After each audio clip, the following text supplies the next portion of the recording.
नमस्ते दोस्तों। आज बात करेंगे एक ऐसे ब्रांड की जो अपने प्रोडक्ट से 15 करोड़ हिंदुस्तानियों को हर रोज टच करता है, जिसके पास है कुकवेयर सेगमेंट में water bottles, dinner set, cooking appliances, writing instrument में डिफरेंट तरह के पेन, मार्कर्स, मोल्डेड फर्नीचर में चेयर्स, क्लोजेट्स और इलेक्ट्रॉनिक अप्लायंसेस जैसे एयर कूलर। आज हम डीप डाइव करेंगे सेलो वर्ल्ड की दुनिया में। मैं हूं आनंद और आपका स्वागत है कारोबार कहानियों में। चलिए शुरू करते हैं। सेलो वर्ल्ड की कहानी 6 दशक पहले 1962 में एक प्लास्टिक बकेट मेकर के रूप में शुरू हुई, जहां कंपनी ने इवॉल्व किया डिफरेंट डिफरेंट प्रोडक्ट्स में। कंपनी की लिस्टिंग हुई 2023 में, जहां पे इसका आईपीओ 39 टाइम ओवर सब्सक्राइब हुआ। कंपनी का आईपीओ प्राइस था 648 और लिस्टिंग की दिन क्लोजिंग थी 824 की। कंपनी ने अपने लिस्टिंग डे में रिटर्न दिया 27% का। फिर आया जुलाई 2024 में QIP। इसके अंदर कंपनी ने 4.1% स्टेक को डाइल्यूट किया और QIP की प्राइस थी 852, जहां कंपनी ने रेज किए 737 करोड़ रुपीस। इसके अंदर मेजर इन्वेस्टर थे government of Singapore, Kotak Mahindra bank, Kotak Mahindra mutual fund, SBI, Tata, बड़े बड़े सब नाम, और सबने कंपनी को काफी अच्छा वैल्यूएशन दिया।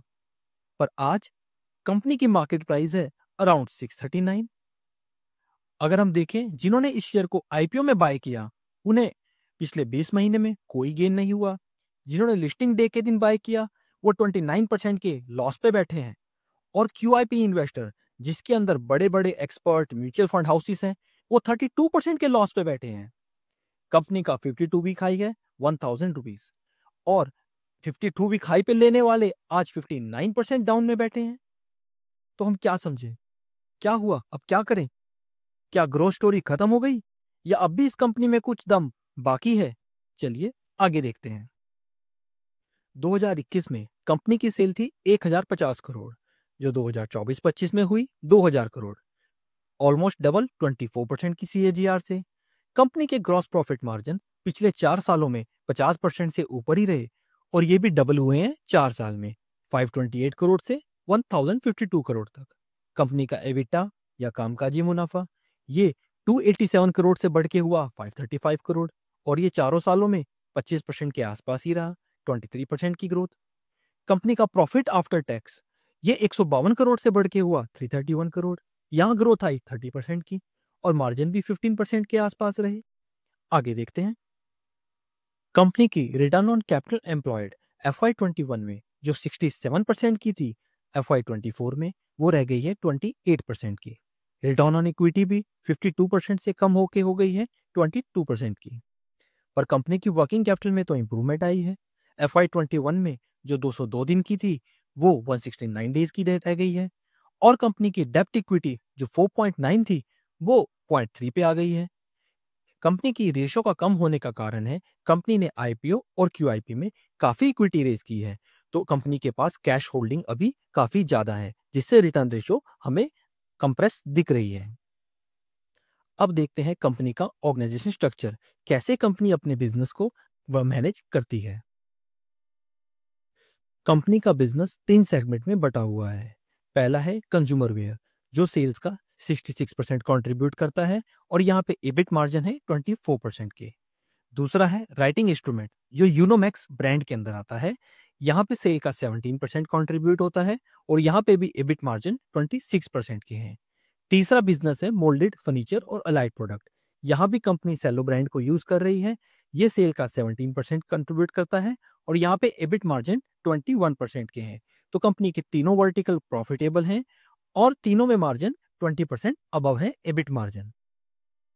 सेलो का सबसे बड़ा सेगमेंट है कंज्यूमर वेयर, जिसमें कंपनी अपने डिफरेंट प्रोडक्ट्स के जरिए हमारे किचन के कंप्लीट स्पेस को एक्वायर कर चुकी है। इसमें कंपनी कुकवेयर से लेकर bowl set, cup saucer, kitchen appliances, storage की आइटम्स और गिफ्ट सेट में भी बहुत तरह की प्रोडक्ट्स रेंज प्रोवाइड कर रही है।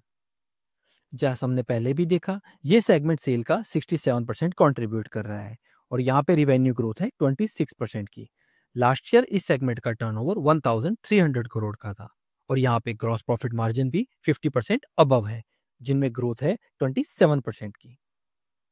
भारत की कंज्यूमर वेयर मार्केट का टोटल साइज है 37,000 करोड़ का और इसमें कंपनी का मार्केट शेयर है 6%।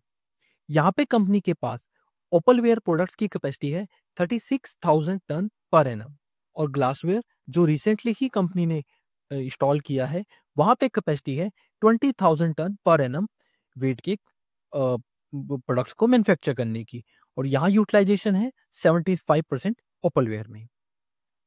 कंपनी का 350 करोड़ का कैपेक्स है और 120 करोड़ का दमन में भी एक्सपेंशन का कैपेक्स है इस साल में।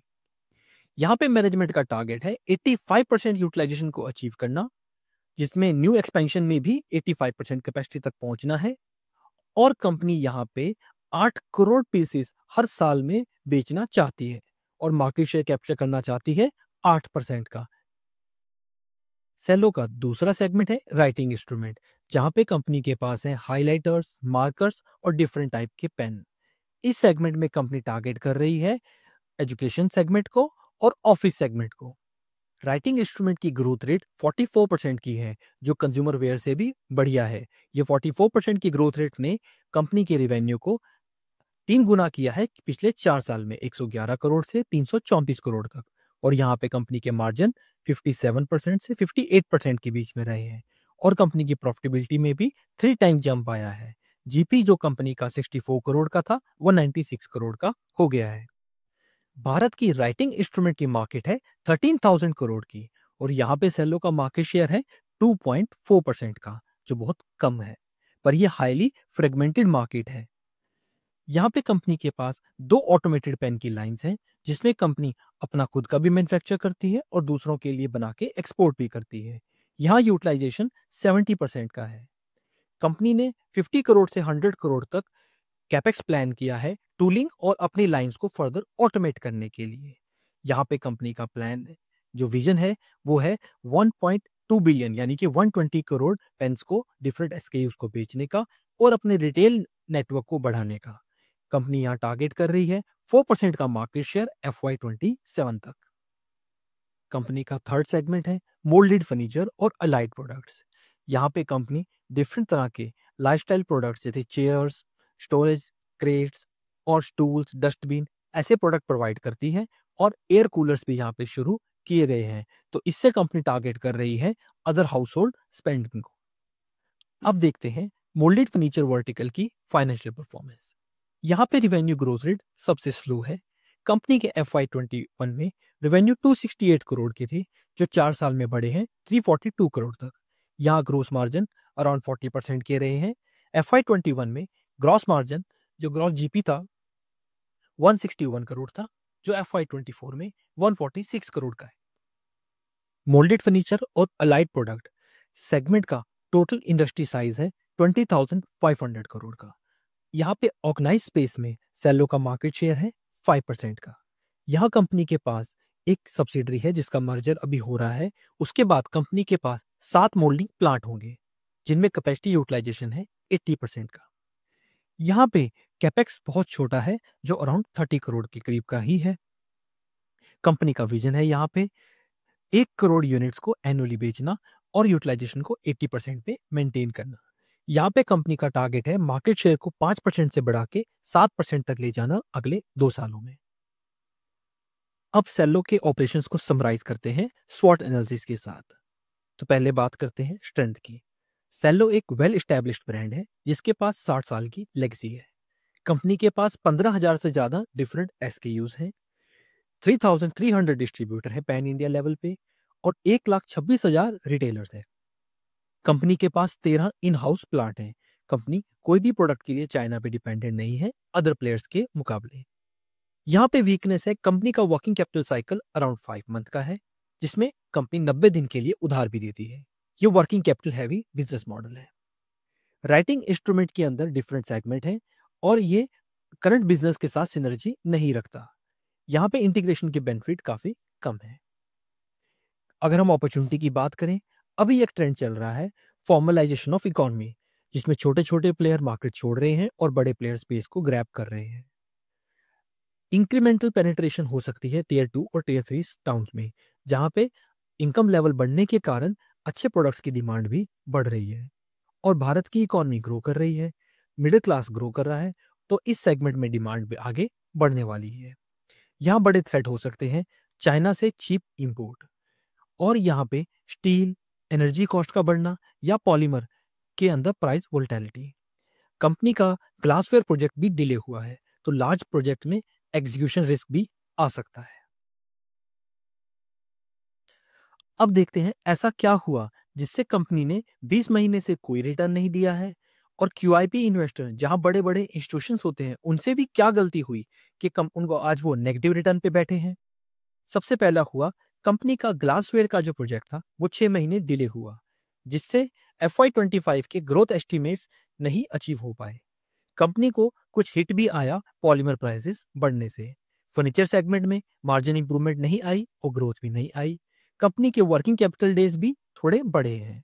कंपनी काफी हैवी कैश में बैठी थी, जिससे रिटर्न रेशो स्क्वीज हुई है, और एक जनरल डी रेटिंग हुई। कंपनीज का वैल्यूएशन कम हुआ कंज्यूमर सेगमेंट्स में, जिन्हें मार्केट ओवर प्राइस कर रही थी।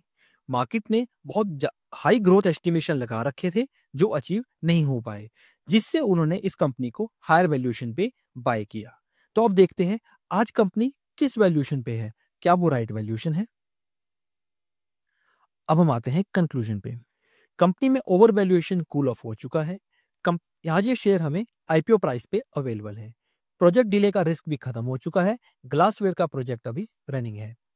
आगे फर्दर रीरेटिंग आ सकती है यदि कैपेसिटी यूटिलाइजेशन बढ़ता है, वर्किंग कैपिटल में इंप्रूवमेंट आती है, कंपनी अपने कैश को डिप्लॉय कर पाती है, मार्जिन इंप्रूवमेंट के साथ साथ मार्केट शेयर भी ग्रैब हो पाते हैं, तभी शेयर में रीरेटिंग आ सकती है।